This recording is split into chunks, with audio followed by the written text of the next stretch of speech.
The words hit me before I even sat down. "You're sleeping in the guest room until you apologize." Her voice was sharp, brittle, the kind that carried an accusation I couldn't even understand yet. I froze in the hallway, my hand still on the doorknob of our bedroom, staring at the half-open suitcase by the dresser. Apologize for what? My mind raced, skimming through every argument we'd had in the past week, trying to pinpoint a misstep I didn't even know I'd taken. "I don't understand," I said, my voice low, cautious. I felt the anger and confusion swirl inside me like a storm. What did I do this time? Her eyes flashed with something I didn't recognize, something colder than the woman I thought I knew. "You know what you did. Just go," she said, her tone final, leaving no room for discussion. So I went. I dragged my tired, heavy body to the guest room. The soft mattress, a poor substitute for the warmth and familiarity of our shared bed. Lying there, staring at the ceiling, I replayed our last few weeks, searching for the moment I'd failed her, searching for a crack in the picture of our marriage that could explain the sudden, unbearable distance between us. At first, I blamed myself. Maybe I hadn't been attentive enough. Maybe I hadn't said the right words. Maybe I had overlooked something crucial. But then I noticed the little things, her phone, always buzzing, always kept face down on the nightstand, the sudden burst of laughter that seemed a little too loud, a little too hidden. I told myself I was imagining it. That suspicion was poison in my mind. Still, the unease clung to me. It started with small, accidental glimpses. A message she left open on the screen. "I can't wait to see you again." Just words, but enough to make my stomach twist into knots. I wanted to believe it was innocent. A friend, a colleague, but there was a tenderness in the words I didn't recognize. I confronted her cautiously one night, while we both sat on opposite ends of the couch, the room suffocating with tension. "Who's that?" I asked, trying to keep my voice steady. She blinked, like she hadn't expected me to notice. "What are you talking about?" "The messages, the ones you hide. I've seen them." Her face hardened, eyes glinting with a mixture of guilt and defiance.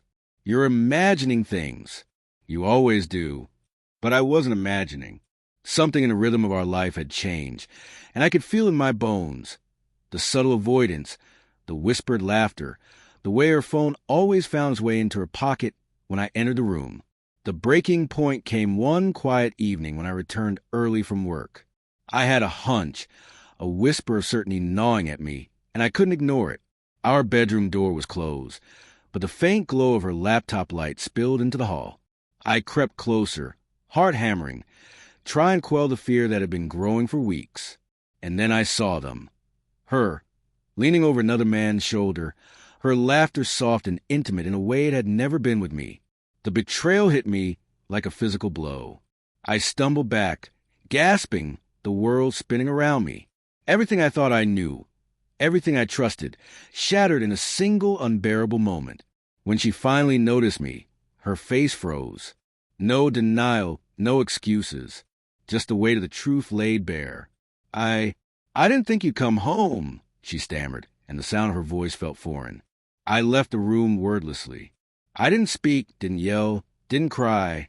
I just walked to the guest room, the space I had come to hate, and lay on the bed, feeling the weight of every lie pressed down on me. Hours later, she knocked softly, hesitating before the door. "We need to talk," she said, voice trembling. I turned my head, eyes fixed on the ceiling. "There's nothing to talk about. I already know everything." And honestly, I paused, letting the words hang heavy between us. I don't think I want to apologize for anything, not when I've been the one betrayed. The silence that followed was both crushing and liberating. For the first time in weeks, I felt clarity. I wasn't the villain in her story. I wasn't the one who broke the trust that had taken years to build. I got up, packed my essentials, and left our house in the dark, the night air crisp and biting against my skin. I walked without direction, letting the cool wind wash over me, letting the betrayal and heartbreak settle into something heavier, something I could carry without collapsing. Some doors close with a slam, others with a whisper, but every ending leaves a space to breathe, a chance to step into the world again with eyes open, heart cautious but unbroken. And in that quiet, lonely freedom, I realized something that would stay with me forever. The courage to walk away is sometimes the only way to find yourself again.